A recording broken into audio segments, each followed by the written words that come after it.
কোটা বিরোধী আন্দোলন ও কারফিউতে স্থবির ছিল গোটা দেশ। আন্দোলন ও সংঘর্ষে উত্তপ্ত ছিল রাজধানী ঢাকা সহ দেশের বিভিন্ন অঞ্চল। এর মধ্যেই ছিল না ইন্টারনেট সংযোগ, যার ফলে কোথায় কি ঘটছে সে বিষয়ে কোনো ধারণাই ছিল না সাধারণ মানুষের।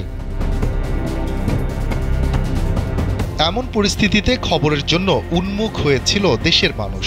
সেই সুযোগটি নিয়েছে দুর্বৃত্তরা। খবরের পাশাপাশি ছড়িয়েছে নানা ধরনের গুজব, যা দিন দিন বেড়েই চলেছিল। এসবের ভিড়ে প্রধানমন্ত্রী শেখ হাসিনা ও বিএনপি চেয়ারপারসন খালেদা জিয়াকে ঘিরে দুটি গুজব ছড়িয়ে পড়ে, যা ছিল উল্লেখযোগ্য।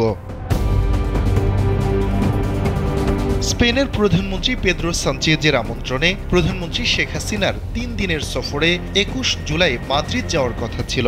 সেলফিন অ্যাপে দেশ বিদেশের যে কোনো জায়গা থেকে অ্যাকাউন্ট খুলতে পারবেন কোনো ঝামেলা ছাড়াই। সেলফিন, আগামীর ব্যাংকিং। অন্যদিকে ২৩ থেকে ২৫ জুলাই G20 এর বিশেষ অধিবেশন ও দ্বিপক্ষীয় আলোচনায় যোগ দিতে ব্রাজিল যাওয়ার কথা ছিল প্রধানমন্ত্রীর। ব্রাজিল সফরের আগে তিনি স্পেন যাবেন, এমনটি ছিল সিদ্ধান্ত। অথচ আন্দোলনের মধ্যেই গুজব ছড়িয়ে পড়ে প্রধানমন্ত্রী শেখ হাসিনা স্পেনে পালিয়ে গেছেন, যা মুহূর্তে ছড়িয়ে পড়ে। যদিও পরবর্তীতে জানা যায় বিষয়টি নিছক গুজব। অন্যদিকে বিএনপির চেয়ারপারসন খালেদা জিয়াকে ঘিরেও গুজব ছড়িয়ে পড়ে কোটা বিরোধী এই আন্দোলনের মধ্যেই। গুজবটি এমন ছিল, সাবেক এই প্রধানমন্ত্রী আর নেই। এটাও পরবর্তীতে গুজব বলে প্রমাণিত হয়। রোববার বিএনপির মহাসচিব মির্জা ফখরুল ইসলাম আলমগীর বলেছেন, খালেদা জিয়াকে নিয়ে গুজব ছড়ানো হচ্ছে, তিনি আসলে ভালো আছেন। মির্জা ফখরুল বলেন, বেগম জিয়া আগের মতোই এভার কেয়ার হাসপাতালে চিকিৎসাধীন রয়েছেন এবং তিনি ভালো আছেন।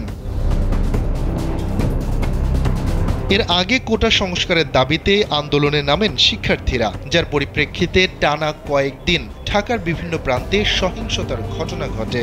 যদিও পরবর্তীতে আইনশৃঙ্খলা বাহিনীর তৎপরতায় পরিস্থিতি নিয়ন্ত্রণে আসে।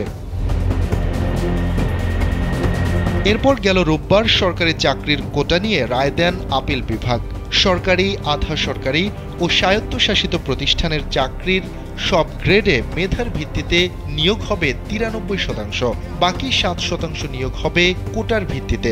এ ব্যবস্থা জারি রেখে মঙ্গলবার প্রজ্ঞাপন জারি করা হয়েছে। শফিকুল ইসলাম শান্ত, কালবেলা।